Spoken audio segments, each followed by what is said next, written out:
दोस्तों, बॉलीवुड और कंट्रोवर्सी का नाता आप ऐसा समझ लीजिए जन्मों जन्मों का नाता है। यहाँ एक से एक कंट्रोवर्शियल डायरेक्टर, एक्टर और यहाँ तक कि फिल्में भी कंट्रोवर्शियल बनती रहती हैं। अगर भारतीय सिनेमा इतिहास की कंट्रोवर्शियल फिल्म की बात करें तो अक्सर फायर 1996 को सबसे बड़ी कंट्रोवर्शियल फिल्म माना जाता है। इस फिल्म में मुख्य भूमिकाओं में शबाना आजमी और नंदिता दास हैं। यह फिल्म मुख्य धारा की पहली ऐसी बॉलीवुड फिल्म है जिसमें दो महिलाओं के बीच लेस्बियन रिलेशनशिप को स्पष्ट रूप से दिखाया गया है। आप ऐसा समझ लीजिए, जो बेडरूम में होता है वो सब कुछ शबाना आजमी और नंदिता दास के बीच में साफ साफ दिखाया गया था। रिलीज के बाद 1998 में भारत में शिवसेना जैसे दक्षिणपंथी संगठनों ने इस फिल्म का बड़े पैमाने पर विरोध किया था। उन्होंने इसे भारतीय संस्कृति और हिंदू परिवार व्यवस्था के खिलाफ बताया था। इस फिल्म के विरोध में थिएटर्स पर हमले हुए, फिल्म के पोस्टर जलाए गए और स्क्रीनिंग तक रोक दी गई। खूब तोड़फोड़ हुई और कुछ प्रदर्शनकारियों ने यहाँ तक कहा कि अगर महिलाओं की शारीरिक ज़रूरतें लेस्बियन रिलेशनशिप से पूरी होंगी तो शादी की प्रथा टूट जाएगी, ख़त्म हो जाएगी। फिल्म की निर्देशक भी एक औरत थी, उसका नाम दीपा मेहता था।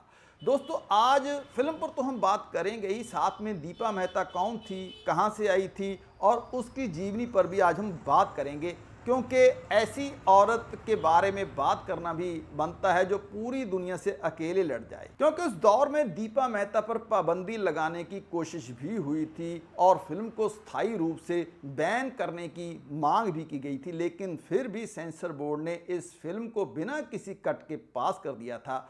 दोस्तों, ये फिल्म कनाडा में बनाई गई थी, लेकिन भारतीय संदर्भ में इसे प्रस्तुत किया गया था। इससे पहले भारतीय सिनेमा में समलिंगी संबंधों को इतनी खुलकर नहीं दिखाया जाता था। ये दीपा मेहता की एलिमेंट ट्रायलॉजी की पहली फिल्म थी। उसके बाद उन्होंने अर्थ फिल्म बनाई और फिर वाटर फिल्म बनाई। उस दौर में दिलीप कुमार ने फिल्म का समर्थन किया था, जिसकी वजह से शिवसेना के कुछ लोग बिफर गए थे और कुछ सदस्यों ने दिलीप कुमार के घर के बाहर केवल अंडरवियर पहनकर प्रदर्शन किया था। हालांकि दिलीप कुमार ने फिल्म को सीधे देखे बिना ही उसके समर्थन में मजबूत आवाज उठाई थी। उनका फोकस केवल फिल्म की कहानी या कंटेंट पर कम बल्कि फ्रीडम ऑफ एक्सप्रेशन और कल्चर वंडलिज्म पर ज़्यादा था। क्योंकि उस समय जब दिलीप कुमार से पूछा गया कि फिल्म के कंटेंट से क्या उन्हें दिक्कत है या नहीं, तो दिलीप कुमार ने कहा था कि मैंने फिल्म नहीं देखी, मैं उसके कंटेंट से ज़्यादा चिंतित नहीं हूँ, मुझे असली चिंता उस तरीके की गुंडागर्दी से है जो हमारे सांस्कृतिक जीवन पर हर बार ऐसे मुद्दों पर होती है। और उन्होंने दीपा मेहता के साथ मुंबई हाई कोर्ट में रिट पिटीशन दाखिल की, जिसमें फिल्म को पुलिस प्रोटेक्शन के साथ स्क्रीन करने की मांग की गई थी। बाद में महेश भट्ट, जावेद अख्तर और अन्य लोगों के साथ सुप्रीम कोर्ट में भी पिटीशन दाखिल की गई, जिसमें महाराष्ट्र सरकार से फिल्म की स्क्रीनिंग सुनिश्चित करने और कलाकारों को सुरक्षा देने की मांग भी करी गई थी। दिलीप कुमार ने कहा था कि कलाकारों की कम्युनिटी के लिए फ्रीडम ऑफ स्पीच मतलब अभिव्यक्ति की स्वतंत्रता बहुत सांस की तरह ज़रूरी है। हम फिल्म मेकर, एक्टर और लेखक हैं। महेश भट्ट के अनुसार उन्होंने जावेद अख्तर और भट्ट को समझाते हुए ये बात बोली थी। दोस्तों, इस बात का नतीजा ये निकला कि उनके समर्थन के कारण शिवसेना ने उनके घर पाली हिल मुंबई के बाहर चड्डी मोर्चा निकाला। करीब 60 से 100 व्यक्ति शिव सैनिक केवल अंडरवियर पहनकर उनके घर के बाहर नारे लगाते हुए प्रदर्शन करने लगे। उन्होंने कहा था कि चूंकि दिलीप कुमार ने फिल्म में न्यूडिटी का समर्थन किया है, इसलिए हम भी नंगे होकर विरोध कर रहे हैं। इस घटना पर दिलीप कुमार ने शांतिपूर्वक जवाब दिया और कोई डर नहीं दिखाया। उन्होंने और अन्य कलाकारों को पुलिस सुरक्षा दी गई थी। दिलीप कुमार का कहना था कि ऐसी गुंडागर्दी को बर्दाश्त नहीं किया जाना चाहिए, वरना सांस्कृतिक जीवन खतरे में पड़ जाएगा। इस फिल्म की कहानी का आइडिया मुस्लिम उर्दू लेखक इस्मत चुगताई की कहानी से प्रेरित था, जिस पर भी इस वजह से हमला हुआ था। यह फिल्म महिलाओं की यौन इच्छाओं और पारंपरिक परिवार में उनकी कैद को दिखाती है, विदेश में तो इस फिल्म की काफ़ी तारीफ हुई और ये कवर सिनेमा का मील का पत्थर भी बनी, लेकिन भारत में इस फिल्म के प्रति हिंसक विरोध के कारण इसका प्रदर्शन प्रभावित हुआ और साथ में इस फिल्म की एक्ट्रेस पर भी भारी असर पड़ा। शबाना आजमी और नंदिता दास को काफ़ी आलोचना झेलनी पड़ी। नंदिता दास ने बाद में कहा था कि यह फिल्म महिलाओं की आज़ादी और सेक्सुअलिटी पर बात करती है, ना कि सिर्फ लेस्बियनिज्म पर। लेकिन इस कंट्रोवर्सी का जितना सिनेमा पर असर पड़ा, उसका नतीजा बॉक्स ऑफिस हेल्थ पर देखने को मिला, जो बहुत अच्छा असर था। विरोध के बावजूद फिल्म की चर्चा बढ़ी और कुछ जगहों पर यह फिल्म औसत से ज़्यादा चली या ज़्यादा देखी गई।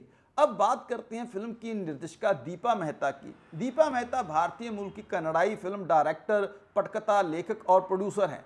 वो अपनी साहसिक और विवादास्पद फिल्मों के लिए जानी जाती हैं, जो भारतीय समाज की गहरी सामाजिक समस्याओं जैसे कि महिलाओं की स्थिति, सेक्सुअलिटी, धर्म, राष्ट्रवाद और विधवा प्रथा को ये बेबाकी से उठाती रहती हैं। उनका जन्म 15 सितंबर 1950 को अमृतसर, पंजाब में हुआ था। बचपन में वो दिल्ली चली गई थी और उनके पिता फिल्म डिस्ट्रीब्यूटर और सिनेमा हॉल के मालिक थे, इसलिए घर में फिल्मों का माहौल ही होता था।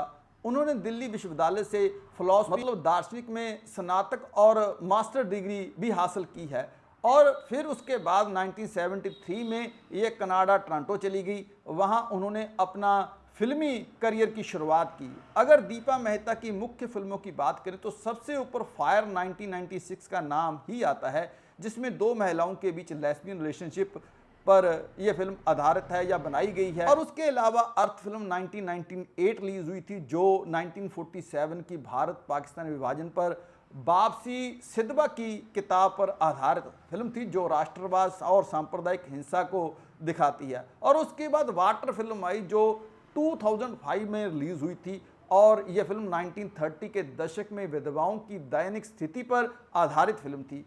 वाराणसी में इस फिल्म की शूटिंग के दौरान भी हिंसक विरोध हुआ था। विरोध इस कदर था कि यह फिल्म श्रीलंका में शूट करनी पड़ी और उनकी बेटी देवयानी भी असिस्टेंट के रूप में उनके साथ शामिल थी।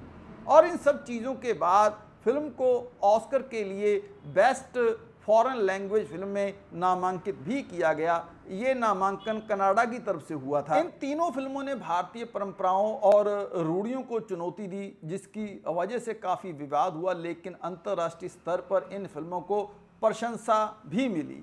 दीपा मेहता ने बचपन में एक फिल्म जिसका नाम ममता था, जो कि शबाना आजमी की फिल्म थी, ये फिल्म उन्होंने 40 बार देख डाली, जिसकी वजह से वो शबाना आजमी से बहुत प्रभावित थी। दीपा मेहता खुद को ट्रांसनेशनल बताती हैं, भारतीय कहानी कन्नड़ाई नज़रिए से बताती हैं। उन्होंने डॉक्यूमेंट्री से करियर शुरू किया और जॉर्ज लूकस की यंग इंडियाना जोन्स सीरीज़ के एपिसोड को भी डायरेक्ट किया। अगर उनकी पर्सनल लाइफ की बात करें तो वो पहले कन्नड़ाई फिल्म मेकर पॉल साल्जमैन से शादी कर चुकी थी, जिनसे उनकी बेटी देवयानी पैदा हुई और बाद में उनका तलाक हो गया। वे महिलाओं की आज़ादी और सेक्सुअलिटी जैसे टॉपिक्स पर बिना डरे वो काम करती रही। फायर फिल्म की रिलीज के विरोध के समय ये कहा गया था कि भारत में लेस्बियन नहीं होती, लेकिन उन्होंने कहा कि ये फिल्म महिलाओं की यौनिक इच्छाओं और पारंपरिक परिवार में उनकी कैदगी पर आधारित है। इस फिल्म का उत्पादन बजट लगभग 8 लाख अमेरिकन डॉलर था 1996 के हिसाब से। ये भारतीय रुपए में करीब 2.8 से लेकर 3 करोड़ के आसपास बनता है। उस दौर में एक्सचेंज रेट लगभग 35 से 37 रुपये प्रति डॉलर होता था। फिल्म पूरी तरह से प्राइवेट फाइनेंसिंग से बनाई गई थी। कनाडा सरकार की इस फिल्म में कोई फंडिंग नहीं मिली, क्योंकि ये फिल्म इंडिया में शूट हुई थी और डिस्ट्रीब्यूटर पहले से मौजूद नहीं थे।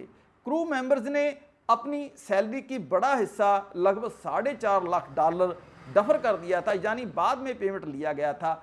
इस वजह से बजट को कंट्रोल किया गया। फिल्म की कुल कमाई की बात करें तो फिल्म ने लगभग 5 लाख डॉलर करीब 1.75 से लेकर 2 करोड़ रुपए कलेक्ट किए थे और कनाडा में इस फिल्म ने लगभग 4 लाख डॉलर कलेक्ट किए थे और ओपनिंग वीकेंड में इस फिल्म ने सिर्फ 14,500 डॉलर कमाई करी थी। भारत में फिल्म की रिलीज नवंबर 1998 में हुई थी। शुरुआत में कुछ थिएटर्स पर हमले, कुछ रिपोर्टर्स पर हमले और विरोध के बावजूद कंट्रोवर्सी ने फिल्म की चर्चा और बढ़ाई। कई जगहों पर फिल्म 80% ऑक्यूपेंसी के साथ चली। विरोध और कोर्ट केस के बाद जब फिल्म बिना रुकावट की चली तो ये फाइनेंशियल सक्सेस फिल्म मानी गई, खासकर इंडिपेंडेंट आर्ट फिल्म के हिसाब से। फायर फिल्म एक low budget Indo Canadian production film थी, इसलिए बड़े बॉलीवुड स्टैंडर्ड से इस फिल्म की तुलना नहीं की जा सकती। $8 लाख आज फिल्म बनाने के हिसाब से बहुत कम रकम लगती है, लेकिन 1996 के दौर में रुपए की कीमत बहुत अच्छी थी और इन पैसों में एक टॉप क्लास फिल्म बनाई जा सकती थी। तो दोस्तों, आज के लिए इतना ही। रब रखा।